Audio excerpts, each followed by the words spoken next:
தேவனுக்கே மகிமை உண்டாவதாக. இயேசு கிறிஸ்து கண்ணீரை காண்கிறவர். உன் கண்ணீரை கண்டேன், உன் விண்ணப்பத்தை கேட்டேன், நான் உன்னை குணமாக்குவேன். 2 ராஜாக்கள் 20:5, ஏசாயா 38:5, லூக்கா 7:13, 7:38, 44, சங்கீதம் 126:5, ஆதியாகமம் 16:13.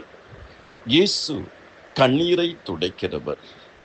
அவர் மரணத்தை ஜெயமாக விழுங்குவார். கர்த்தராகிய தேவன் எல்லா முகங்களிலும் இருந்து கண்ணீரை துடைத்து தமது ஜனத்தின் நிந்தையை பூமியில் இராதபடிக்கு முற்றிலும் நீக்கி விடுவார். ஏசாயா 25:8, வெளிப்படுத்தின விசேஷம் 7:17, வெளிப்படுத்தின விசேஷம் 21:4. இயேசு கண்ணீர் சிந்தியவர். யோவான் 11:35. கர்த்தர் தாமே உங்கள் ஒவ்வொருவரையும் அபரிமிதமாக ஆசீர்வதிப்பார். இயேசு கண்ணீர் விட்ட தேவன், கண்ணீரை காண்கிற தேவன், கண்ணீரை துடைக்கிற தேவன், கண்ணீர் விடாதே என்று சொல்ல தேவன். உங்கள் துக்கம் சந்தோஷமாய் மாறும். உன் துக்க நாட்கள் முடிந்து போகும். நீ பயப்படுகிற காரியம் உனக்கு ஒன்றும் நேரிடாது. கர்த்தர் உன்னோடு கூட இருக்கிறார். ஆமென்.